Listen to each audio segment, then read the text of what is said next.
হর হর মহাদেব, জয় মা কালী। আয়ভাবে উচ্চ রবি, দশমে শনি মঙ্গলের ২০ যোগ, রাশিতে বৃহস্পতির অবস্থান, বুধ ও শুক্রের ক্ষেত্র বিনিময় যোগ। কেমন যাবে মিথুন রাশি ও মিথুন লগ্নের জাতক জাতিকাদের আগামী মে মাসটি, সেই সম্পর্কেই আমরা এই ভিডিওটিতে বিস্তারিত আলোচনা করতে চলেছি। চলুন তাহলে আর দেরি না করে আলোচনায় প্রবেশ করা যাক। প্রথমেই দেখে নেওয়া যাক কর্ম ও ব্যবসার দিকটা। আপনাদের রাশি ও লগ্নের সাপেক্ষে দশম ভাবের অধিপতি হলেন বৃহস্পতি। তিনি আপনাদের রাশিতেই পুরো মে মাস জুড়ে অবস্থান করবেন, অর্থাৎ কর্মভাব আপনাদের যথেষ্ট শুভ। কিন্তু দশমভাবে শনি ও মঙ্গলের ২০ যোগ ১১ই মে পর্যন্ত থাকার জন্য সামান্য কিছু বাধা বিঘ্নের সম্মুখীন আপনাদের এই সময়কালে হতে হবে। ১২ই মের পর যখন মঙ্গল আপনাদের দশম ভাব ছেড়ে একাদশভাবে গোচর করে যাবেন, সঙ্গে সঙ্গেই আপনারা নিজেদের কর্মভাবে উন্নতি পরিলক্ষিত করতে পারবেন। কর্মে আপনারা মান সম্মান প্রতিপত্তি এই সময় অর্জন করতে পারবেন এবং ঊর্ধ্বতন কর্তৃপক্ষরা আপনাদের কাজে প্রশংসাও করবে। ১৫ই মের পর যখন শুক্র আপনাদের রাশিতে গোচর করে যাবেন, তখন যারা ক্রিয়েটিভ ফিল্ডের সাথে যুক্ত রয়েছেন বা কোনো আর্টিস্টিক কাজের সাথে যুক্ত রয়েছেন, মিডিয়া হাউসের সাথে যুক্ত রয়েছেন, লেখালেখি, নাচ গান ইত্যাদির সাথে যুক্ত রয়েছেন, তাদের কিন্তু সময়টা খুবই ভালো হতে শুরু করবে। এমনকি ১৫ই মের পর আপনারা যারা এই সমস্ত কর্মে যুক্ত, বুধ ও শুক্রের ক্ষেত্র বিনিময় হওয়ার জন্য আপনারা বিদেশেও কোথাও নতুন কর্মপ্রাপ্ত হতে পারেন বা বিদেশে গিয়ে কোনো জায়গায় ভালো করে পারফর্ম করতে পারেন। যারা ব্যবসার সাথে যুক্ত রয়েছেন তাদেরও আগামী মে মাসটি যথেষ্ট শুভ। আপনাদের যেমন দশম ভাবের অধিপতি বৃহস্পতি, তেমনি সপ্তম ভাব অর্থাৎ ব্যবসায়িক কর্মকাণ্ডের অধিপতিও হলেন বৃহস্পতি। বৃহস্পতি রাশিতে অবস্থান করার জন্য আপনাদের ব্যবসায় কিন্তু যথেষ্ট অগ্রগতি এই সময় আপনারা দেখতে পাবেন। যারা নতুন কোনো রকমের ব্যবসা করতে চাইছেন তাদের জন্য এই সময়টা খুবই অনুকূল। যে সমস্ত জাতক জাতিকারা ঔষধ এবং মেডিসিন এবং গোল্ড বা জুয়েলারি রিলেটেড ব্যবসার সাথে যুক্ত রয়েছেন তাদের জন্য সময়টা দুর্দান্ত। আপনাদের সপ্তম ভাবের ওপর বৃহস্পতির সাথে সাথে শনি মহারাজেরও দৃষ্টি থাকবে, অর্থাৎ আপনারা যে উন্নতিটা করবেন সেটা অনেক দিন স্থায়িত্ব পাবে এবং আপনারা নিজেদের ব্যবসাকে এক অন্য উচ্চতায় নিয়ে যেতে সমর্থ হবেন।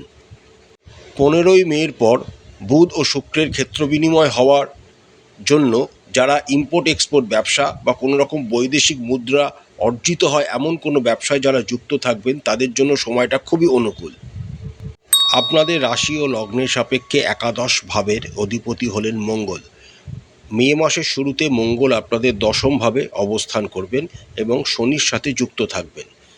মাসের শুরুটা অর্থাৎ মে মাসের প্রথম দিকটা আপনাদের কিন্তু আয়ভাগ্য মোটামুটি বলা যেতে পারে। ১১ই মের পর যখন মঙ্গল আপনাদের একাদশভাবে সক্রিয় হয়ে রবির সাথে যুক্ত হয়ে যাবেন এবং রাশি ও লগ্নাধিপতি বুধ ও ১৫ই মে পর্যন্ত সেখানে অবস্থান করবেন, এই ৪টে দিন আপনারা কিন্তু প্রচুর রোজগারের সুযোগ পাবেন। ১২ই মের পর থেকে মঙ্গল সক্রিয় হয়ে মেষ রাশিতে অবস্থান করবেন, অর্থাৎ ১২ই মের পর আপনাদের কিন্তু আয় উন্নতি উভয় ভালোভাবেই হতে দেখা যাচ্ছে। তবে ১৫ই মের পর রবি ও বুধ আপনাদের দ্বাদশভাবে গোচর করে যাবে। রবি যেহেতু আপনাদের তৃতীয় ভাবের অধিপতি, তিনি দ্বাদশভাবে যেহেতু অবস্থান করবেন, তাই নিজেদের কোনো আত্মীয় স্বজনের শরীর স্বাস্থ্যের অবনতির জন্য আপনাদের কিছু অর্থ ব্যয় হতে পারে। অথবা যেহেতু বুধ ও শুক্রের ক্ষেত্র বিনিময় যোগ ১৫ই মের পর থেকে শুরু হবে এবং দ্বাদশপতি শুক্র রাশিতে এবং রাশি ও লগ্নাধিপতি বুধ দ্বাদশভাবে অবস্থান করবেন, এই সময় কোনো জায়গায় ভ্রমণের জন্য অথবা কোনো লাক্সারিয়াস কোনো প্রোডাক্ট কেনার জন্য আপনাদের অর্থ ব্যয় হওয়ার যোগ কিন্তু দেখা যাচ্ছে, কিন্তু এটা হবে ১৫ই মের পর। যে সমস্ত মিথুন রাশি ও মিথুন লগ্নের জাতক জাতিকারা জমি, বাড়ি, গাড়ি বা বিষয় সম্পত্তি ক্রয় করতে চাইছেন তারা ক্রয় করতে পারেন। পুরো মে মাসটাই আপনাদের জন্য শুভ, কারণ দ্বিতীয় ভাবের ওপর কোনো রকম নেগেটিভ গ্রহের প্রভাব না থাকার জন্য আপনারা এই দিকে এগোতে পারেন। যে সমস্ত জাতক জাতিকারা শেয়ার মার্কেট, মিউচুয়াল ফান্ড বা বিভিন্ন রকম কমোডিটিস মার্কেটে ইনভেস্ট করতে চাইছেন তাদের জন্য মে মাসে ১৫ তারিখ পর কিন্তু যথেষ্ট শুভ, কারণ ১৫ তারিখের পর পঞ্চম ভাবের অধিপতি শুক্র আপনাদের রাশিতে অবস্থান করবেন এবং বৃহস্পতি তার সাথে যুক্ত থাকবে। সুতরাং লং টার্ম ইনভেস্টমেন্টের জন্য 15ই মের পর আপনারা ইনভেস্ট করতে পারেন। তবে ইনভেস্ট করার আগে কোনো রকম ভালো অর্থনৈতিক বিশেষজ্ঞের পরামর্শ নিতে ভুলবেন না। স্বাস্থ্যের দিক থেকে আগামী মে মাসটি আপনাদের মোটামুটি শুভই বলা যেতে পারে। রাশি ও লগ্নাধিপতি বুধ মাসের শুরুতেই আপনাদের একাদশভাবে অবস্থান করবেন। সুতরাং আপনাদের শরীর স্বাস্থ্য যথেষ্ট ভালো থাকবে এবং রবিও আপনাদের রাশি ও লগ্নাধিপতি বুধের সাথে যুক্ত থাকবেন। 15ই মের পর বুধ যখন আপনাদের দ্বাদশভাবে গোচর করে যাবেন এবং শুক্র আপনাদের রাশিতে গোচর করে যাবেন, তখন বুধ ও শুক্রের ক্ষেত্র বিনিময় যোগ তৈরি হবে। এই সময় আপনারা শরীর স্বাস্থ্যের জন্য কোনো দূর ভ্রমণে যেতে পারেন বা কোনো ভালো জায়গায়, স্বাস্থ্যকর জায়গায় কিছুদিন অতিবাহিত করে আসতে পারেন। তবে একটি কথা মাথায় রাখবেন, দ্বাদশভাবে রবি যখনই গোচর করতে শুরু করবেন তখন আপনাদের ঘুমের কোনো প্রবলেম হতে পারে, অনিদ্রা ইত্যাদি কোনো দূরের কোনো চিন্তা আপনাদেরকে কিন্তু বিরক্ত করতে পারে। নবমভাবে রাহু অবস্থানের জন্য মাঝে মাঝে নিজেদের বদ অভ্যাসের জন্য আপনাদের শরীর স্বাস্থ্যের অবনতি হতে পারে। এছাড়া পুরো মে মাস জুড়েই আপনাদের শরীর স্বাস্থ্যের কোনো রকম প্রবলেম হবে না, শরীর স্বাস্থ্য আপনাদের ভালোই থাকবে। আপনাদের রাশির সাপেক্ষে পঞ্চম ভাব অর্থাৎ প্রেম ভাবের কারক গ্রহ হলেন শুক্র। মে মাসের প্রথম 15টা দিন শুক্র আপনাদের দ্বাদশভাবে সক্রিয় অবস্থায় গোচর করতে পারেন।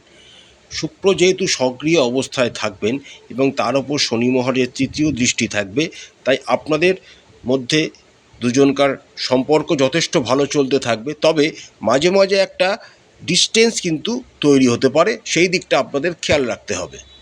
15ই মের মধ্যেই আপনারা আপনাদের প্রেমিক ও প্রেমিকার সাথে কোথাও দূর ভ্রমণেও যেতে পারেন। 15ই মের পর শুক্র যখনই আপনাদের রাশিতে গোচর করবেন এবং বৃহস্পতির সাথে যুক্ত হয়ে যাবেন ও বুধ ও শুক্রের একটি ক্ষেত্র বিনিময় যোগও এই সময় তৈরি হবে, তখন আপনারা নিজেদের প্রেমের বিষয়টিকে নিজেদের পরিবারকে জানাতে পারেন। সময়টা খুবই শুভ। এমনও দেখা যাচ্ছে যে আপনারা এই প্রেম জীবনকে বিবাহে রূপান্তরিতও করতে পারবেন। সময়টা যথেষ্ট অনুকূল।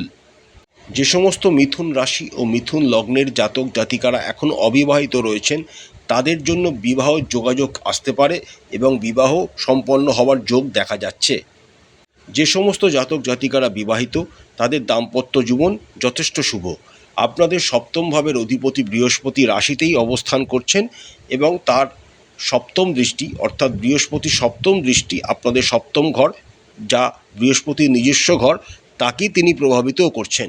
অর্থাৎ দাম্পত্য জীবন কিন্তু আপনাদের খুবই ভালো আগামী মে মাসে। পরিবারে কোনো আনন্দ অনুষ্ঠান হওয়ার প্রবল সম্ভাবনা কিন্তু দেখা যাচ্ছে। যারা নতুন সবে বিবাহ করেছেন, তাদের নতুন অতিথি তাদের কাছে আসার সম্ভাবনা কিন্তু দেখা যাচ্ছে, বা যারা কনসিভ করতে চাইছেন তাদের জন্য এই সময়টা খুবই অনুকূল। এবার দেখে নেওয়া যাক পারিবারিক বিষয়টিটা। পারিবারিক দিকটা আপনাদের মোটামুটি বেশ শুভই যেতে চলেছে। দ্বিতীয় ভাবের ওপর কোনো রকম খারাপ গ্রহের প্রভাব থাকছে না এবং চতুর্থ ভাবের অধিপতি বুধ মাসের প্রথম 15টা দিন একাদশভাবে অবস্থান করছেন। অর্থাৎ এটি একটি দুর্দান্ত কম্বিনেশন। আপনাদের পরিবারে কোনো বড় ধরনের আনন্দ অনুষ্ঠান বা মাঙ্গলিক অনুষ্ঠান হওয়ার সম্ভাবনা কিন্তু রয়েছে, যাতে প্রচুর আত্মীয় স্বজনের সমাগম হবে এবং সেখানে আপনারা খুব আনন্দ করতে পারবেন। 15ই মের পর বুধ যখন আপনাদের দ্বাদশভাবে গোচর করে যাবেন এবং শুক্র আপনাদের রাশিতে অবস্থান করতে শুরু করবেন, এই বুধ ও শুক্রের ক্ষেত্র বিনিময় যোগ হওয়ার জন্য পরিবারের কোনো ব্যক্তি যিনি দূরে থাকতেন তিনি আবার আপনাদের পরিবারে আসতে পারেন, বা কর্মসূত্রে তিনি বিদেশে থাকতেন আবার আপনাদের পরিবারে তিনি এসে মিলিত হতে পারেন, সেই যোগ কিন্তু দেখা যাচ্ছে। যার ফলে আপনাদের পারিবারিক অ্যাটমসফিয়ারে আনন্দ উৎসব সবসময় মুখরিত থাকবে। মায়ের শরীর স্বাস্থ্য যথেষ্ট ভালো থাকবে, তাও মাকে হাঁটা চলার দিকটা একটু নজর রাখতে বলবেন, যেহেতু সপ্তম ভাবের ওপর শনি মঙ্গলের এই দুইটি ক্রূর গ্রহের দৃষ্টি 11ই মে পর্যন্ত থাকবে, তাই তাকে চলাফেরা একটু সাবধানে করতে বলবেন। প্রতিকার স্বরূপ আপনারা শ্রী শ্রী বিষ্ণু সহস্রনাম প্রতিদিন পাঠ করবেন। শ্রী শ্রী মহালক্ষ্মীর যে কোনো একটি বীজ মন্ত্র প্রতিদিন জপ করবেন। শ্রী শ্রী মহালক্ষ্মীকে প্রতিদিন পূজা করবেন। সকালবেলা স্নান সেরে মাথায় সাদা চন্দন বা কেশরের তিলক লাগাবেন।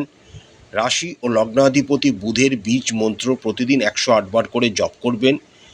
গণেশ সূক্তম বা গণেশ অথর্বশীষ পাঠ করার চেষ্টা করবেন এবং যদি আপনাদের পক্ষে সম্ভব হয় গরুকে সবুজ ঘাস খাওয়াবেন। আশা করছি আগামী মে মাসটি প্রত্যেক মিথুন রাশি ও মিথুন লগ্নের জাতক জাতিকাদের খুব ভালো কাটবে। মা কালী আপনাদের মঙ্গল করুন, আপনাদের সমস্ত মনের ইচ্ছা ও মনস্কামনা মা কালী পূরণ করুন। আমাদের চ্যানেলের কন্টেন্ট যদি আপনাদের ভালো লাগে তাহলে অবশ্যই চ্যানেলটিকে লাইক করবেন, শেয়ার করবেন, সাবস্ক্রাইব করে আমাদের চ্যানেলটির পাশে থাকবেন। হর হর মহাদেব, জয় মা কালী, নমস্কার।